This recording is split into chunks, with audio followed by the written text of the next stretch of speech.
História do terno. O terno continua sendo sinônimo de formalidade e elegância. Mas você já parou para pensar sobre a história do terno? De onde ele surgiu? O surgimento. Assim como várias outras peças importantes na indústria da moda, o terno surgiu na França no século XVIII. Segundo contam os estudiosos, naquela época o ambiente era muito formal quanto às grandes empresas e eventos da atualidade. Com isso, os alfaiates do rei Luís XIV tiveram a ideia de produzir uma roupa mais casual para o seu rei, sendo feita de apenas 3 peças do mesmo tecido. O nome terno refere-se às 3 peças que compõem o traje: paletó, colete e calça. Criado pelos alfaiates da corte do rei Luís XIV, a vestimenta surgiu no período barroco, século XVIII da Idade Moderna. O terno veio suprir a necessidade de um traje padrão no momento de transição das roupas largas da Idade Média, para vestes que passavam a acompanhar o contorno da silhueta, indo muito além das funções básicas de cobrir, aquecer e proteger o corpo. Na história do terno, por traje padrão entende-se mesmo a cor e tecido. O paletó do terno era chamado de justaucorps, fazendo alusão ao molde justo ao corpo que passou a se tornar comum no Renascimento, o primeiro período da Idade Moderna. Devido à grande proeminência da França na época, o terno tornou-se referência de estilo em toda a Europa. O traje original tinha, além de um colete longo que se estendia para baixo da cintura, um culotte, ou seja, um calção ao invés de calças. Ao longo da história do terno, o colete foi tornando-se cada vez mais curto, até chegar ao seu tamanho atual por volta da metade do século XVIII. Contudo, as calças só foram adotadas a partir da Revolução Francesa, que marcou o fim da Idade Moderna e o início do movimento sans culottes, sem calção. A calça passa a integrar o traje na história do terno. Com a queda da Bastilha e a tomada do poder pela burguesia, o terno aristocrata deu lugar a um traje similar adaptado para as funções do dia a dia. A nova formatação incluía peças menos pomposas e de aparência mais neutra, entre elas, a calça no lugar do calção e das meias.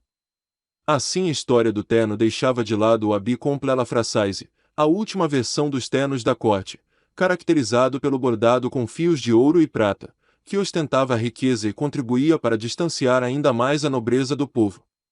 Em seguida, os ingleses criaram o frock coat, uma casaca com uma grande gola que caia sobre o peito. À parte de cima do terno também foi adicionado um corte na cauda para facilitar a montaria. Daí o nome redingote, utilizado pelos franceses para identificar o riding coat da Inglaterra. É deste modelo que nasceu o terno estilo jaquetão, uma das variações propostas para o novo traje formal do terceiro milênio, que teve seu auge nos anos 40 com Al Capone. E voltaria à moda nos anos 2000. Até agora, as tentativas de seguir com esta evolução dentro da história do terno, como a feita por Billy Hyde na Semana de Moda Nova-Iorquina de 2013, não foram além das passarelas. Contudo, durante a era napoleônica, imperador conhecido pela sua excentricidade, houve um resgate da extravagância aristocrática dos ternos anteriores à Revolução Francesa. Esse novo momento exibicionismo da história do terno foi anulado na era vitoriana, período marcado pela Revolução Industrial, que caracterizou, portanto, um mundo mais ligado à produção de capital através do trabalho em linhas de produção.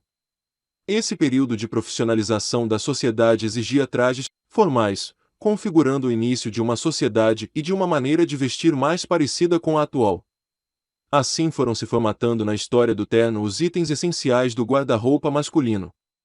A partir do frock coat, nasceram o fraque e a casaca, o traje mais formal de todos. Foi na segunda metade do século XIX que o terno ganhou o comprimento atual com a criação do lounge suit ou sac suit. Esta versão foi desenvolvida como uma alternativa esportiva, para o formal morning suit, o fraque. A versão atual do terno de passeio é chamada de business suit, e, apesar de continuar sendo chamada popularmente de terno, o traje com 2 peças é conhecido no mundo da moda como costume. Versão feminina de terno criada por Yves Saint Laurent, marca a história do terno. A história do terno ganha um capítulo importante em 1968, quando Yves Saint Laurent inventa o terno feminino, conhecido como tailleur pantalon ou terninho. Nos anos 80, com a crescente independência feminina e a ascensão da mulher no ambiente profissional, Armani e Versace criaram o power dress, que ajudava na busca pelo poder com a imponente adição de ombreiras ao traje. No início de 2014, o Museu de Londres apresentou a exposição Anatom de um Suit, na qual o curador, o historiador Timothy Long, desconstruiu diversos ternos para entender os diferentes cortes, costuras, enchimentos e forros do traje. As releituras sobre essa vestimenta foram muitas. Hoje em dia os ternos variam de casuais, formais, para passeio e etc., podendo ser usado em qualquer situação praticamente. A história do terno, mesmo que conflituosa para alguns estudiosos, pode sim ser considerada de grande importância para entendermos as mudanças sociais e comportamentais. E mesmo que tenham sido criados para ser uma roupa formal ou informal, acabaram se tornando sinônimo de formalidade, poder e elegância. Gostou do vídeo? Continue acompanhando nosso canal para receber mais curiosidades.